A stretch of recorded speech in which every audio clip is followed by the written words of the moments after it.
Welcome back दोस्तों। आज हम लोग सॉल्व करेंगे chapter 7 lines and angle. Exercise होगी 7B। क्वेश्चन नंबर 1 से स्टार्ट करते हैं।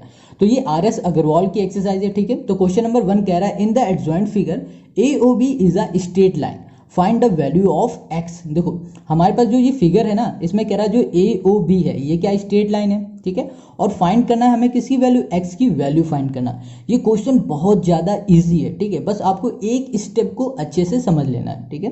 तो देखो यहाँ पर एक जो हमारे पास एंगल है वो है 62 डिग्री का, दूसरा जो है वो है हमारा x। इसी की वैल्यू हमें फाइंड करनी। तो कैसे फाइंड करोगे, देखो जो AOB है ना वो क्या है हमारा, जो क्वेश्चन ने कहा है जो AOB वो हमारी क्या है, वो स्ट्रेट लाइन है, इज अ स्ट्रेट लाइन। लिख देते हैं हम लोग यहाँ पर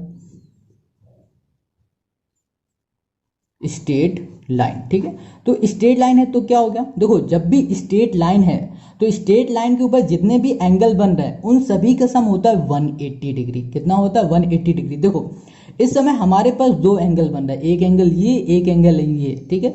मतलब 62 एक एंगल है और x दूसरा एंगल है। अगर हम इन दोनों को सम कर दें, मतलब ऐड कर दें इन दोनों को, तो हमारा ऐड होने में कितना होगा, 180 आता है। समझ गए इतनी बात। तो इसका मतलब क्या हुआ, 62 प्लस x इक्वल्स टू क्या होना चाहिए, 180 के बराबर होना चाहिए।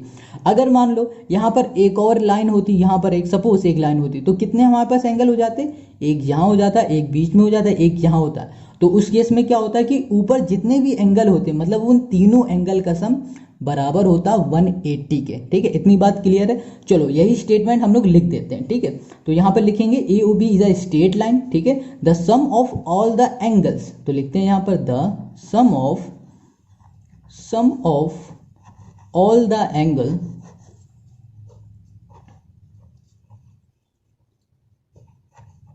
All the angles on the line, ठीक है। ऑन द सेम लाइन लिख सकते हो, on the same line, same line बोल दो या फिर सेम साइड बोल देते हैं, ठीक। सेम साइड ऑफ AOB, ठीक है। AOB एट अ पॉइंट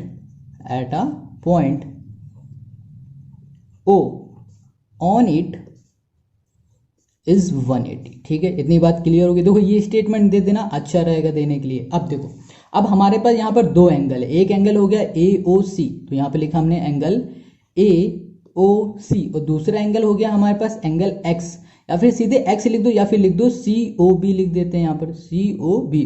अगर आप यहाँ पर X भी लिख देते हो तो कोई प्रॉब्लम नहीं। इन दोनों का सम क्या हो जाएगा हमारा 180। क्यों हो जाएगा भैया, अभी हमने ये बताया इसलिए हो जाएगा, ठीक है।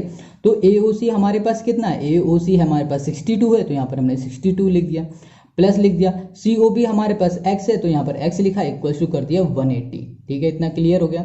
अब देखो 62 हमारा क्या है, ये प्लस का, इक्वल किस साइड भेज देंगे तो भैया ये माइनस का हो जाएगा, तो यहाँ लिख देंगे 180 माइनस हो जाएगा 62, ठीक है। अब देखो यहाँ पर क्या बचा, x बचा। अब इन दोनों को माइनस करो तो यहाँ पर क्या आ जाएगा, 8 आ जाएगा, और यहाँ पर क्या आ जाएगा 7, 1 हो जाएगा यहाँ पर, और यहाँ पर 1, तो 118 आ जाएगी। तो x की वैल्यू क्या मिल गई हमें, 118 डिग्री, ठीक है। तो यही हो जाएगा हमारा क्वेश्चन नंबर 1 का आंसर। तो कितना इजी है ना। तो क्वेश्चन नंबर 1 हो गया हमारा। अब हम लोग करेंगे क्वेश्चन नंबर 2।